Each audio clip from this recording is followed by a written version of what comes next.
Good day. Today we are presenting a lecture for FAC 2601 for Learning Units 1 and 2. My name is Fazana Abu, one of the lecturers on the course. The content to be covered is explained earlier, Learning Unit 1 and 2, and completion of examples of questions given. In Learning Unit 1, it is the introduction to company financial statements and the manner in which the learning unit can be examined would be theoretical in nature. Questions will be focused on pure theory or the application of theoretical knowledge. Under the background of a company, it is a legal entity independent from its owners, incorporated in terms of the Companies Act of 71 of 2008. It has many shareholders, so there are no limitations. Two main forms to incorporate the company are notice of incorporation and memorandum of incorporation. Two types of companies are profit and non-profit, and then we have private and public companies. The annual financial statement. So what is the objective of annual financial statements? To provide information about the financial position, financial performance, and cash flows of an entity to a wide range of its users. Users who would find interest would be your owners, investors, bankers, others would be creditors, and so forth. Why would they have an interest? Owners to see how their company is performing, investors to be able to invest in future, right, and bankers to provide loans, etc. Manner in which students are assessed, normally in the form of MCQs. For example, here's a typical question that's normally posed. Which one of the following is incorrect with regards to the Companies Act of 71 of 2008? Note that it's incorrect, so you have to choose the incorrect one. A company is a legal entity independent of its owners, so that's correct, and therefore option 1 is not incorrect because it's an entity on its own. A company is an easy way to exchange owners, and this does not threaten the continuance of the company. So that again is not incorrect because it continues existing, unlike the partnerships and sole proprietors who discontinue once one member leaves. A company is an easy way to exchange owners. Okay, this was done. Share certificates are non-negotiable documents. So that's incorrect because they have to be negotiated because shares keep getting transferred, bought and sold, and the share certificate is the most important aspect thereof. So therefore, that's the option that you are going to choose. The last one, voting rights are determined by the number of shares held. So as you know, the more shares you hold, the more power you have in the company, more say you have. So therefore, yes, voting rights are determined. So that's also a correct option. So the types of shares, we have ordinary share capital and preference share capital. Right, that's the most common. Preference share capital has a dividend portion and an equity portion. The difference, right? There's no fixed dividend amount on ordinary shares and preference on dividend payments given to preference shareholders, right? So dividend payments are normally given to preference shareholders as the name suggests, right? So there are different types of preference shares. We have cumulative preference shares. They must be paid out each year.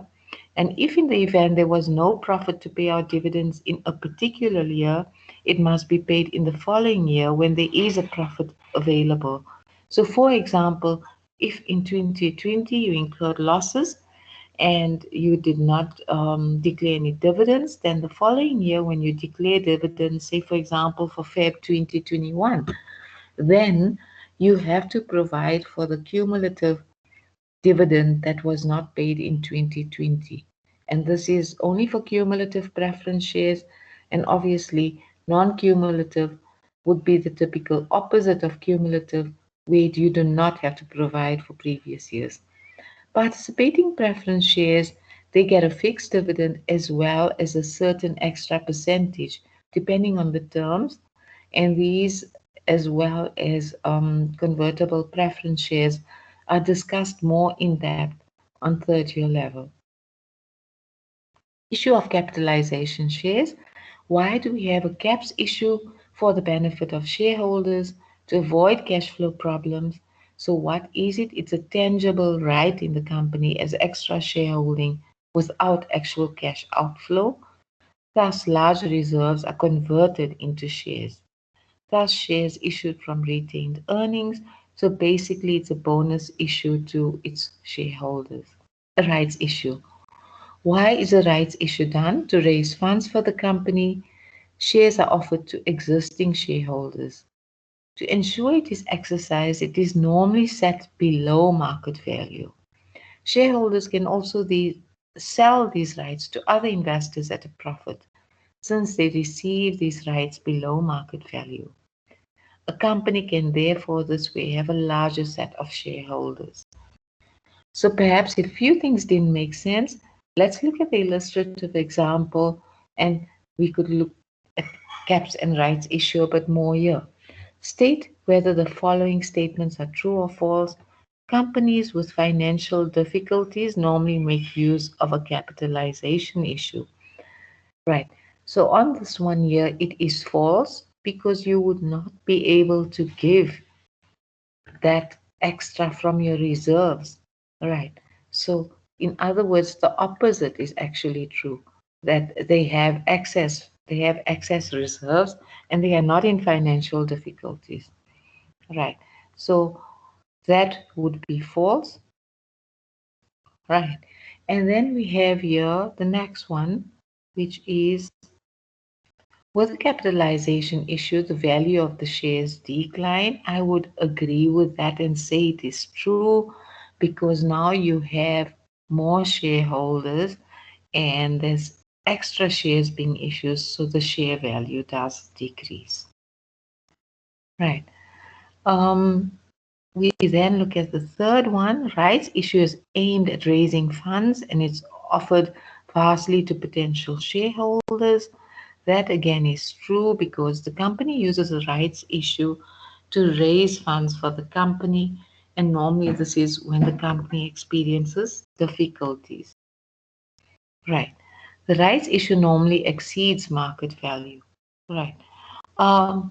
This would be false. Remember that you are making a rights issue to raise funds for the company. To make it attractive, you have to keep it below market value.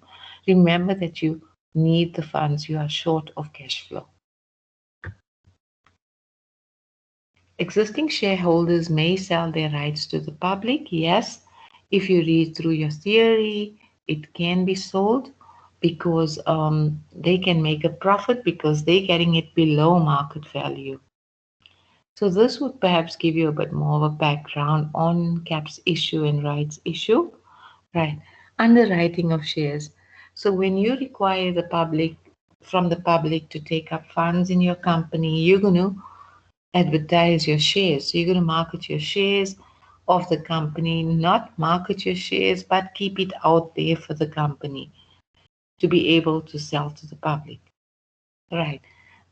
When you sell shares to the public, you can make use of somebody's services, such as an underwriter, and they can be found at banks and brokers and so forth. Right. So what do? Right. In this way, they ask you for a commission and underwrite the shares that you issued. So it guarantees to take up the remainder of the shares not taken by the public. The remuneration of such underwriting should, however, not exceed 10% as per the Companies Act. Right, so that's just a little bit of a background on underwriting of shares. Right, to look at our dividends now. Dividends, what are they? They are what you pay out as a profit to your shareholders. And you issue them either ordinary dividends, so based on the number of ordinary shares they hold, cumulative, based on the value of the shares, non-cumulative preference dividends, based on the value of the shares. Right, so these are the most commonly asked dividends in dividend questions asked in FAC 2601. We can look at an illustrative example on dividends. Right. Dividends based on ordinary dividends, 500,000. Let's look at the example itself.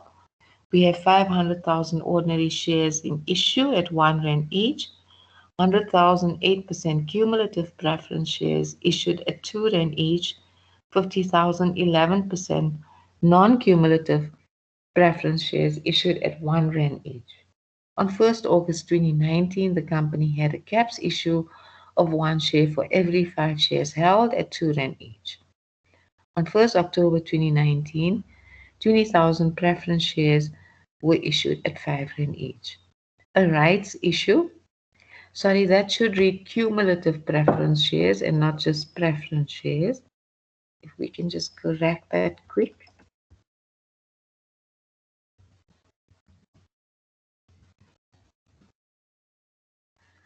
A rights issue amounting to 200,000 Rand worth of ordinary shares at 2 Rand each took place on 29 February 2020. No dividends were paid during the previous 2 years. A dividend of 5 cents per ordinary share was declared on 28 February 2020. Calculate the total dividends to be paid on 28 February 2020.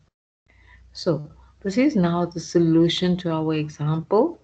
And if you look at our solution, we calculate the 500,000 Rand in issue, 500,000 shares in issue. So note we are calculating based on the number of shares for ordinary dividends, plus 100,000 Rand from the caps issue. How did we calculate that? We said 500,000 divided by 5 because they said a caps issue of 1 share for every 5 shares held. And then 100,000 Rand was the rights issue. They told us in our example, the rights issue that took place was worth 200,000 Rand. So what happens is sometimes the students, when they're calculating the dividend example, they place it as 200,000 and not 100,000. So remember, all in all, you have 700,000 shares in issue. Right. But you are basing your dividend on the 500 plus the 100, the 600,000 Rand, and not the other 100,000 Rand. The reason for this would then be also remember to read your given carefully. A dividend was declared on 28th February. Right. But the rights issue took place on 29th of February. So therefore, you do not include the rights issue in your dividend payment. Right. So that was your solution for the ordinary dividends. Right. And then if you look at your cumulative preference shares, it's based on, again, the amount, 200,000 Rand, not 100,000 shares, but 200,000 Rand. Right. Times 2. This is the previous 2 years. It wasn't paid. So for cumulative, you have to provide for the previous 2 years. Therefore, we say 200,000 times 2 times 8%. So it's 32,000 for the previous 2 years. For the current year, it is 200,000 times 8%, right? And then the proportionate amount being because of the cumulative preference shares issued during the current year on 1st October 2019.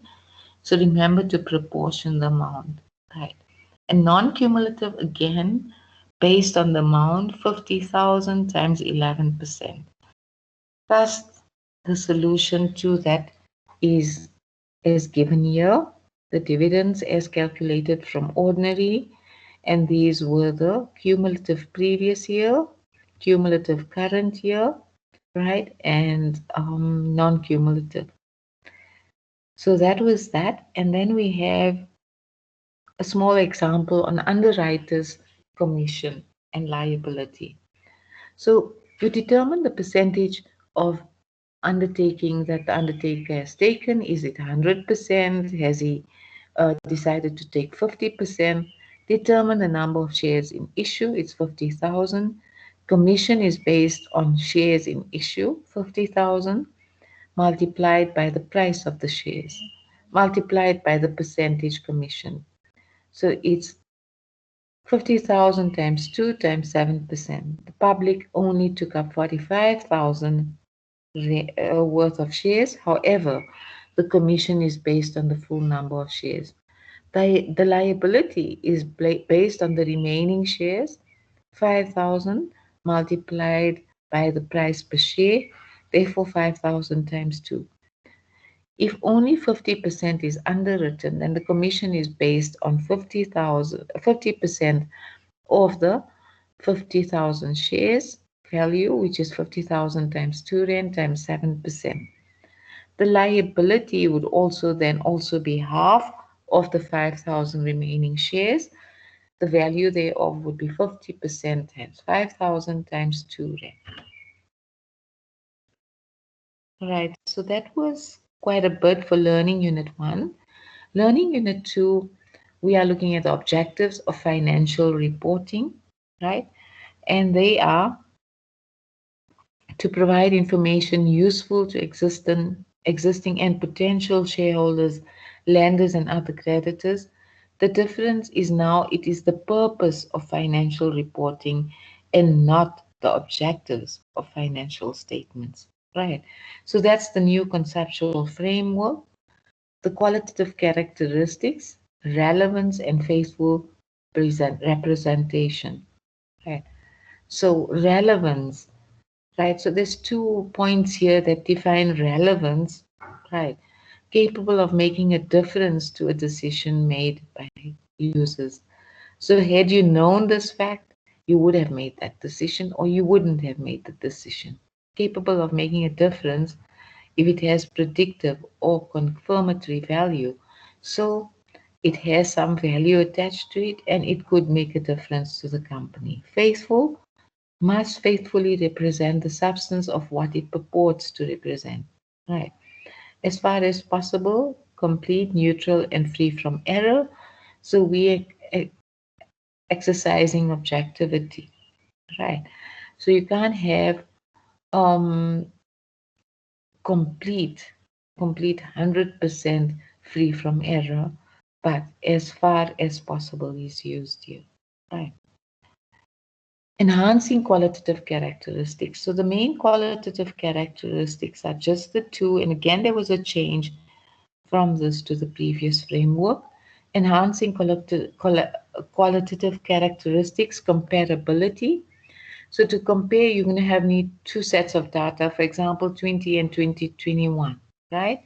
So if you have that, that's a good qualitative characteristics as per the framework. Verifiability. If you got a verifiable information that enhances your financial statements, for example, valuation from a sworn appraiser, and so forth. Timeliness. Information is in time, old, less useful. So you are looking at the latest information. Understandability, clear and concise, so there's no ambiguity. Right. The assets, the main differences, previous resources, control, and now present economic resource. Right. Liabilities, main difference, previously outflow of resources, embodying economic benefits, and now transfer of economic resources. So a bit of the change in terminology. So you're no more looking at control, but you're looking at present economic resource. Right? It's worth you, it's yours, it's your resource at present. Right? So you're transferring resources and you're no more saying outflow of resources embodying economic benefits. And that was in the previous framework. And the new framework makes use of transfer. And then we have our income, expenses, and equity, which remain the same. Right? Your question types could be theoretical, MCQ, etc. So if we look at a typical true and false, an entity has a lawsuit pending against them, which would probably be in favor of the entity. The outcome of the lawsuit is not known. Thus, disclosure is not necessary. Financial statements cannot be prepared if the monetary value of certain items cannot be determined. Neutral representation is not slanted and is achieved through the exercise of prudence. An error or absolute inventory of 50,000 for an inventory total of 500,000 is more likely to be material than if the total value of inventory is 5 million. The incorrect classification of inventory as PPE is considered material even if the amount is small. If, however, a small amount of furniture is classified as equipment, it can be considered immaterial. So if you look at the first one, the lawsuit pending, you may say, but the outcome is going to be favorable, so we don't need disclosure, and you could say that's true, right? But remember the item of relevance, right? And if we look at it,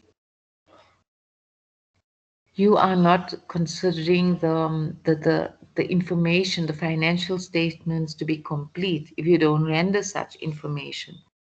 And we know as per the framework, financial statements must be complete. So you have to present it. False, right? And then if you look at our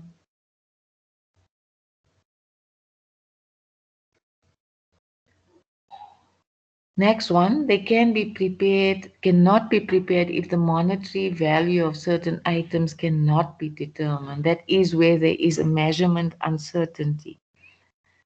That again is false, right?